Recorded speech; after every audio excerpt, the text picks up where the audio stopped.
Hey, Pepin. Boom, boom, bang, bang, headshot. Whoa. What was that? That was Counter-Strike. Kss. There's that guy, FPS Doug. Oh, yeah. I remember FPS Doug. He's old. Yeah, he is old. Is he dead? Probably not. If he died, Heroes never die. if he died, it's probably from a boom headshot. Nate, we need to talk.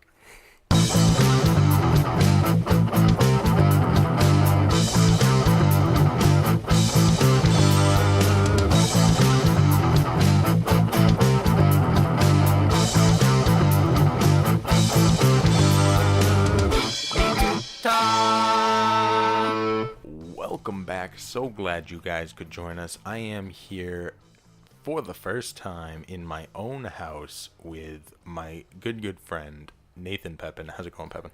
Doing good. This day, I am on the bed. Oh goodness, that's not the first time you've said that. So we're talking about Counter-Strike today. I remember you introduced me to Counter-Strike. I did, and also it was kind of dumb because when I used to play Counter-Strikes, okay, so I had this old HP Pavilion 4 PC. It barely ran Counter-Strike, and I had 56k internet, so not high speed. And I got Counter-Strike as a part of the Half-Life 2 package. For people who like being like, oh, I got a low-digit Steam ID. Mine's pretty low. It's 2. It's 2. Yep. The second account. Yeah. So Counter-Strike was a part of this deal, and I don't know why I decided to play it one day. And the only way I could play it was with bots. But I like playing with bots for some reason. And Steve, I showed Steve the game, and then we started like taking turns against the bots with it. And then we had a physical handheld camcorder, and we'd film each other playing the game by just zooming in on the screen. This is like old school Let's Plays that are kind of incredibly sad and even lamer. But we got some awesome footage. And then we'd bring it to school and show everybody, and I'd pretend that we were online when we did it. Did you? Yeah. That's funny. That's so sad. I was like, look at, oh man, we were playing online or against bots on expert, except I was playing on like easy bots. Yeah, bots and experts, very badly done AI, or it doesn't make the bots harder. I mean, it does, but it just makes them like hackers essentially. Yeah, they just headshot you every time. Yeah, it's pretty bad. Well, they turn a quarter, and you have like maybe 0.3 seconds to kill them, and you're dead. Make those twitch reflexes go way up. But me and Steve, we got rather into Counter-Strike, so eventually we got faster internet. I actually built my own computer, and Steve had a shitty laptop. And on that shitty laptop, he actually played Counter-Strike quite a bit. And it didn't work very well, but it worked well enough for him that he was playing it constantly. So he'd be over at his mom's house, and he'd be playing Counter-Strike, and then I'd be playing Counter-Strike with him. And it's actually a lot of good memories, a lot of fun there. We had different interests in Counter-Strike, but... What was that called with FPS Dog? Pwnage. Oh yeah, pure Pwnage. It's spelled Pwnage, but it was pronounced Onage. With a P? With a P. It was spelled Pwnage, but it was pronounced Onage. It was Canadian. Now, one thing I was never sure about that, like, people would make fun of people who would say Pwnage, but then people started saying Pwnage because it was kind of like sardonically cool. Mm-hmm. Is that a thing? Yeah, it was. That's kind of weird. Onage was the right way to say it, though. It's like part of the culture I never really got into with Counter-Strike is like the Counter-Strike culture, because there's a big one. Yeah, I was part of an active clan, and I was a little kid at the time, and I was absolutely obnoxious. I wasn't the well-composed Nathan Pepin. Nathan Pepin was the loner. Absolutely. But I was all over the place and loud and obnoxious and would never shut my fucking mouth. You were kind of annoying, to be honest. You like trolling people a lot. Telling them to shut up. Yeah. And I think with you as well,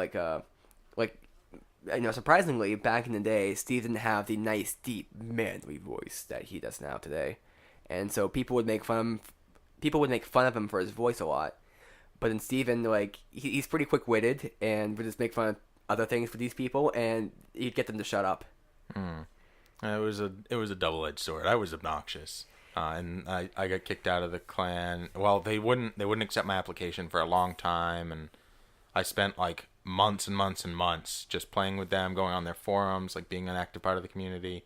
And they let me in, and then eventually I was an admin, and I was in a 3-person match with 2 other clan members, and I was about to get knifed, and I used my admin powers to slay the guy, and then they took my admin powers away. I remember that. I think you told me about that, and I don't know what I said, but I think I was in agreement with them doing that. I mean, I shouldn't have done it, but at the same time, it was like a clan only match. There were 3 of us. We were running around knifing each other. It was like the least, like, it mattered the least of all. Plus, they both had admin powers too, so they could have just slayed me back. So, like, it became a big thing, and it really didn't need to. But long story short, I did abuse the admin powers. But anyway. Yeah, I really liked a lot of different clans, well, servers, because each server had their own personality and their own kind of thing. There's certain servers which are really good, but they're kind of unmanaged in general. But like they worked really well. There's a lot of people playing on them, and every once in a while you'd see an admin on there, but usually it's just kind of like nobody was really managing the server. And then there's other servers that I like playing on. It might still be around. It's called the YG clan, and they had like a very family safe servers. Almost always like a admin on there or a clans member, and they had a lot of like little kids playing on there, and often they're little kids of the clan members, you know. And there's no swearing, no graphic stuff. But the thing about that clan, though, is interesting is everybody in that clan was really good. Like, some of the best players I've played with have been on that server. And they were a very welcoming community. And a lot of people on there, like, when people, like, started playing there a lot, they would, like, kind of welcome them in. So much so that I was actually a member on their forums, which is kind of strange for, like, just a server. Absolutely. Is that the one that you got banned from? No, that was Grim.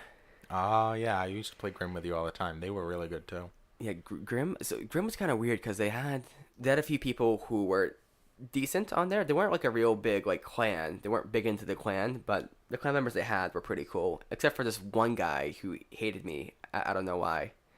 This guy was pretty decent himself at playing Counter-Strike, but he never really liked me. And so I told a story way back about how I went to the hospital for my appendix, and it was terrible. I got it out, but after that, they gave me painkillers, of course. So I think it's oxycodone, which was very potent. So I would play Counter-Strike, a lot. So of course I'd like pop some oxys and play some Counter-Strike, and I don't know why, but oxycodone would make me amazing at Counter-Strike. Like things would go in slow motion. And it's like there's this revelation like, oh, I just like aim at the head and shoot. This is what I do. Nathan on drugs, realizing the basic way to play the game. So it's like I started playing on the server, and also I was very technical with Counter-Strike. I did a lot of research into the netcode and how it worked, and how to get the best netcode, because my internet wasn't the best, so I was always trying to optimize it to fit with each server and such. And so I was playing on the Grim server, and I was actually usually top ranked number 1 on that server. I was pretty good, but also I just played a lot on the server, so part of it. And I was on a lot of oxycodone, but I was not enough, and I was small enough at that time to have a big effect on me. And I was like godlike. Like, I wish I took like a demo, and a demo is like where you record your screen pretty much and stuff. But because the stuff I was doing was like kind of unheard of. Like I had this match where I didn't get killed once. I was just wrecking the entire team. Essentially, it's me against the other team because the people on my team just sucked. And the other team was good. I don't know why they all stacked up against me. And like I was doing stuff like in the game you can kind of triple headshot people if you are good enough, and I was using a Glock, so it's a gun game, so you start like to say the most overpowered weapons at first, and you start working back to the least powered, like the pistols and stuff. Reverse gun game. Reverse gun game. So you start with like an op, and then you end with like a knife. Yeah. So I was getting like going through the op, going through the lesser stuff. It was a map I was really good at as well. And I get to the Glock, and the Glock's like the least powerful pistol, and usually you have it on single fire. So you have single fire and burst fire, and burst fire does 3 bullets. And I decided to do burst fire because if you do burst fire and you shoot them in the head, you can get a headshot kill. Whereas if you only have it on single fire, it takes like I think 2 shots to kill them. So it might be 3 shots, but I think it's 2 shots. So it's like I turn on burst fire because I was only facing 5 people, and you have 21 bullets. Actually, no, I think it's facing 7. I was facing like I was facing 5 people, and I believe it's 21 bullets, so I had 7 shots in there. And of course I missed a couple, so I think I had 3 people left to kill, and I only had 2 real shots left with the Glock, so with the burst fire. And somehow I managed to get like a double headshot kill on 2 of them. So it went through one head and went to the next. And this is the point where the admin who didn't like me was, watching and just kind of like ghosting me. And then at some point he felt like he had enough evidence and banned me. And I was like mortified. Now, for the record, you weren't hacking. No. You were just on drugs. I guess drugs is like a kind of hacking. But not hacking to get you banned. No, I wasn't using any... You weren't doing anything against the rules. No. I mean, maybe if I was doing a pro tournament or something, you could say I was doing something against the rules there, but nothing with pubs like that. Performance-enhancing drugs. It's just a thing. It's a thing with those. They drug test sometimes. Oh, I don't blame them. Now, that brings me to a point of... It was really interesting how Counter-Strike Source, is what we played, had so many different game modes. It's true. It's weird because most of them weren't built into the game. So you had like your normal terrorist versus counter-terrorist, where you either had to plant the bomb, and then the counter-terrorist had to go and try and defuse the bomb, or the terrorist had to protect hostages, and the counter-terrorist had to take the hostages to an exit point. Yeah. And then from there, it gets into... So people do the mods with it. And I don't know how the mods work exactly, because you have to download the mods when you go into those servers. But they had zombie mods. Mm-hmm. They had like all these different kind of zombie mods too. Some mods where you become a zombie. And sometimes there'd be like 64 players, I think, available on those servers. Yeah, the zombie servers could get real full real quick. And then there was a deathmatch. Deathmatch. I don't know why deathmatch wasn't a natural gameplay mode, but they had it a thing, and you could do all these things where you could select the weapon you want and have it just automatically give you that weapon, and so on and so forth. And then they had gun game, which we talked about, and reverse gun game, and they had one that you're really into, surf. Yeah, I did surf for quite a while. My brother started doing surf first, and then that kind of got me into it. Basically, there's just angled platforms, and if you held the buttons against the angle and held forward, you would still gain momentum, but you wouldn't fall off of them. So it would give you the downward momentum, but it would transfer it forward. So you'd get faster and faster and faster as you go down these slopes. And they would be like in the sky, so you'd have to jump from one to the next, and it was really cool because you could gain a lot of momentum and then flip upwards into the sky and like fly around in the sky. Yeah, people did a lot of tricks on those kind of maps and stuff, which I found I couldn't figure it out for myself. I tried to get into it, but I had a hard time. Mostly because I like playing gun game more, but it's a whole community aspect to it, which was kind of strange. Yeah, I played a lot of it, and I still never got very good. It's just wasn't really something that I was particularly good at. Gun game, I got pretty good at. I was never as good as you, but I did get fairly good.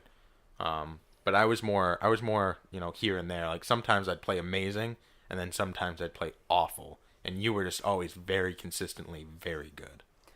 Well, you say that, but there'd be times where I was pretty consistent for the most part, but there's always those days where you just like fucking sucked. Yeah, I mean those days are bound to happen. Now, did you ever get into the Cal League, the Pro League?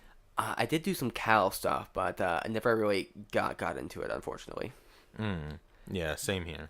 Cal is like this professional gaming organization, and you can join it, and it's essentially there's all these like little rules and stuff. Like you have to record a demo, so just like a screen recording on your end. You have to do these screenshots and stuff to prove that you're not cheating, and there's a referee in the match, and I'm not sure if always there's a referee, but you submit who won, who lost, and stuff onto it.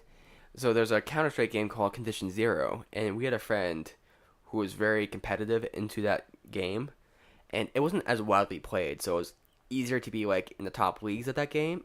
But still, granted, he was probably better than I was, and he was always doing like these clan matches, and he was pretty competitive. Where when I played the couple matches I did in the leagues, I sucked. It's like I used to be good, and then my clanmates would be like, "Why do you suck all of a sudden?"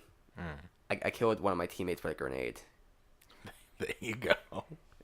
Now Cal had two leagues. It had Cal O or Open, which anybody could join that as long as you were able to get in with a clan, or Cal I, which was invite only, and that was for like the best of the best.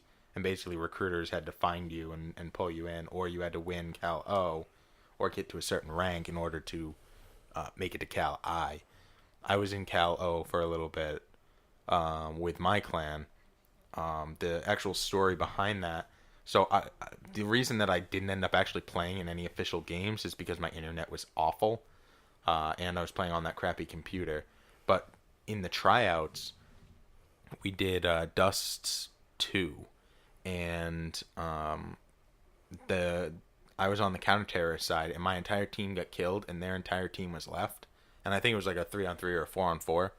And they were in bomb site B, the one on the right when you spawn as a counter-terrorist. And the entire team was in there, and all I had left was a Glock, and the bomb was planted. So I like bunny hopped in there, in through the door, and like flick shotted 2 people with burst fire, and then killed the other 2, and then defused the bomb, all like at the last possible second. And they were like, "Okay, that's good enough. You're welcome into the clan." So that was like the highlight of my entire Counter-Strike career. Complete badass. Was that one badass moment, and then from there I always had too much lag to be able to play. It sounds like Steven. Yeah, pretty much. It was actually kind of funny because Steve at one point invited me to play a game with him, and so I was playing with him, and I think it was a scout. They had these maps where there's like scout only. So scout is a sniper rifle. It's not the most powerful. It's the fastest. So it has a very fast reloading speed. If you get a headshot, it will kill. But anything else, it's 2 shots. Scouts and knives. That's Scouts and Knives. And Steve invited me to play on this map. And I'm like, oh yeah, okay. And I'm pretty good at Scouts and Knives, to be honest.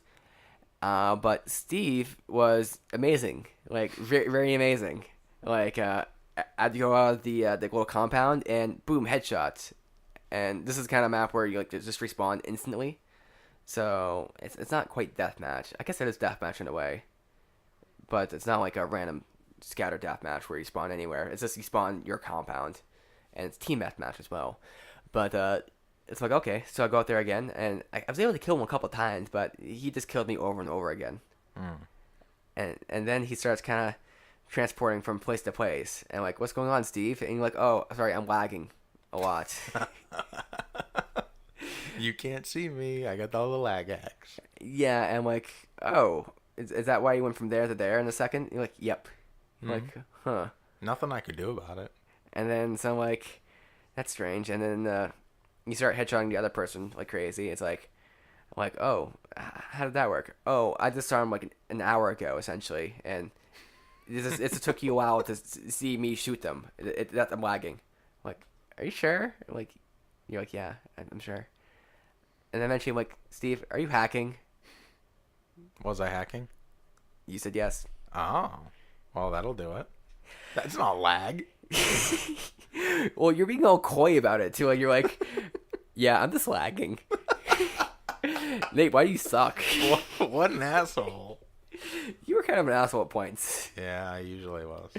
And so you're like just trying to like infuriate me with like these lag or these hack kills and trying to like play it off like, yeah, I'm just lagging. I think you're just waiting for me to call you out. Like, Probably. how long it's gonna take for him to call me out? At least I didn't lie about it. That's true. I mean, that's one virtue you have. But it was really kind of funny because Steve only played with hacks for like I think he said a week. Maybe. You don't remember this, but I think you said about a week. That sounds about right. Your brother, he was playing with hacks for like 3-4 months, same hacks as well, and he never got banned. You got banned for that like 1 week. Yeah, that sounds about right. And that is it's not karma, but it is something. Sounds like karma to me. Okay. Well, okay, let's say karma. Hey, Pepin. Hey, Meader. I've been thinking a lot about comic books lately. Do you like comic books? More into manga, but yeah, pretty much. Okay, so there's a great store online. It's called comichunter.net. They have comics, they have mangas, they have graphic novels, they have Magic the Gathering. Pretty much anything you can think of that's super nerdy, they have it. That sounds pretty cool, and this is a website I can order from? Absolutely. We may be in America, and they're based out of Moncton, which is in Atlantic Canada, but you can still purchase online. Ooh. And comichunter.net? Absolutely. If you ever happen to be in Moncton, you can check out the store.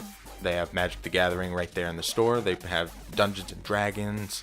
They have graphic novels. They have used comic books, and all things at a cheap price. Definitely suggest checking them out. And Matt Surratt's there too. Matt Surratt? Absolutely. I definitely suggest checking them out. Where again? comichunter.net. comichunter.net. Comic Hunter, where heroes come to play. I remember the first time I won at Gun Game. Was I there? It was at your house. I think I do. I slightly recall it. Tell me more. You remember that map, 3 floors? It had like an underground with a bunch of boxes, and then it had the middle one, and then it had the top one, and the top one had glass in the middle and boxes on the sides. Yeah, and you can shoot through the glass, but it's not as powerful. Yes. So it was on that map, and we were running around, and we finally got the... we were standing at the bottom, we were on grenade, threw the grenade up to the top, and it bounced off the wall and hit a guy in the head, and then exploded on his head and killed him. And then we had the knife, and somebody happened to be trying to knife us, and we just turned around and knifed them. I think we were taking turns on that one, too. Yeah, it's weird I remember that, because I do remember, like, those instances. Memory's weird. Why do I remember this fucking video game from, like, way back in the day? And particularly, why do I remember you playing and winning your first gun game? Because it was a big deal. It still is a big deal, to be honest. But that was great. The first time I've like had like a no death gun game win was awesome. Have you had those before? Probably way back. I don't remember. I mean, usually it's just because the other team sucks, but sometimes I've won against like really good teams. Yeah, you were really good. I wasn't good enough to be in Cal though. No. Not competitive. Like, though those players, they're more like they're more into teamwork than they are like just being good on their own. But I mean, each individual has to be good on their own to make the team good as well. But a team, like 5 amazing players who don't work as a team versus 5 mediocre players who do work as a team, the mediocre players will always win. It's actually interesting. There was this. I went to this pub, and pub is just a term for like a public server. And I was playing. It was a kind of more competitive server. Like people were very serious about like actually working together on the server for some reason. And this guy popped in, and everybody started talking in chat. Oh, it's this person. He's a professional Cal player. So he wasn't like, I don't think he was the top league, but he was like pretty much in the top leagues. And so I was very interested to watch him. So every time I died and got to like, you can kind of view other people's kind of perspectives. And so I'd always like go to his perspective, and the way he played was just very, very good. He died a decent, I wouldn't say a decent amount. He died when he should, because his performance was based upon his team. So if it was him versus everybody else, he wasn't always gonna win past that. but he was super super good, very tactical, and like he destroyed everybody essentially. No, he didn't not die though. He wasn't that good, I guess. But I guess that's just part of the game. Mm. And also, let's say the terrorists plant the bomb. He's a counter terrorist, and there's like 7 of them left. I mean, he could theoretically kill them all, but it's hard to do. I actually made some friends on Counter Strike 2, which was kind of strange. I think, like I talked with them on a decent basis, and they. I used to be on Steam a bit more. I unfriended everybody at one point because people kept on messaging me. I got annoyed. Mm. But they're all these, I don't know, people I actually liked and talked to and stuff. It was kind of strange. Yeah, same. And being a part of a clan really helped in that because I always played with the same people and we'd talk offline and stuff like that. Yeah, and it's something I kind of missed though, because like, it's like I don't want to say I was a part of a community necessarily. I guess I was, but I don't know. These people had common interests, and you're kind of the civil with, and it's just strangers. You talk about stuff. There's some old guy, YG Nappy, who he was like 63. He liked playing Counter Strike. He's an old guy. He wasn't bad at it, but just friends with some random old guy on there, and he wasn't weird. He wasn't creepy. He was just kind of just a cool dude. Mm. And it's hard to come across that stuff. I mean, maybe it's easy but this is like back in the day where it's like, why is this working? Yeah, I mean, maybe he was a father, and his kids had left, so he was able to relate in some ways. Mm. He could have got you some presents and been your Christmas daddy. So we're in Steve's room right now, or it's not Steve's room. Well, I guess it's Steve's room, but it's not his room. Mm-hmm. It's the second room. He's got many rooms. At least 4. It's pretty. Oh, 5 if you include the bathroom. Oh, yeah. Okay, 5. Ooh, and in this room we have a new PC, Absolutely. and this PC is capable of running Counter Strike. Not just Counter Strike Source, but Counter Strike Go. Oh my goodness. And this leads to an opportunity to do. Play Counter-Strike Source. Yes, with My new computer? no, with me Oh, yeah, with you. With you. and And all my old friends. no, the community. The We Need to Talk community. Oh, wow, that's a really good idea. Yes, yes. So if you want to play with us, get at us at twitter.com/WNTT1. Or you'd always hit us up on Facebook, facebook.com/We Need to Talk Show. I can speak Tagalog. And hey, if you like donate to us, you can play with a match with both of us. You can join our WNTT clan, which we're starting right now. Maybe we'll get a server if we get enough people. Actually, that'd be kind of fun. I mean, I actually want to get back into Counter Strike, and I think it'd be really fun to start playing that again. It would be. I agree. Hey, Pepin. Yo. You remember that time that we saw that wrestling show live? Oh yeah, I loved it. It was like in your face, very personal, and it was crazy. I know. I feel the same way. And I feel like now I really like local stuff. It's just so much better production quality. And you feel that connection to the people who are, taking part in it too. Absolutely. So I was looking around and I found a wrestling promotion that's small time, but they're huge in personality and production value, and it's called Innovative Hybrid Wrestling. Innovative Hybrid Wrestling? IHW. Ooh. And where can I find about them? I know you're all over Facebook, you're all over Twitter. Those would be the 2 places I would suggest looking for Innovative Hybrid Wrestling, Facebook and Twitter. Alright, so just go to Facebook and Twitter and just search Innovative Hybrid Wrestling. You got it. Alright. And we have a Patreon, which you can donate to us. So if you really like the show, give us a couple shekels, and we'll be very, very happy with that. And maybe those shekels can support the server that we're hypothesizing about. That's a great idea, Nate. I could use a couple shekels to make a server. Are you gonna build it with the shekels? Yes. Yep. You melt them down, and then you put them in a mold, and then you super cool them, and then they come out as a server. Why do you have to super cool them? That's how servers are made. I want my server to be super cool. What about you? I think we need to talk. Hey guys, if you liked that episode, man, do I have a treat for you. Subscribe to the TPC Podcast Network for more of this show and tons of others. Want to stick with just us? That's cool too. Check us out on Patreon. Until next time.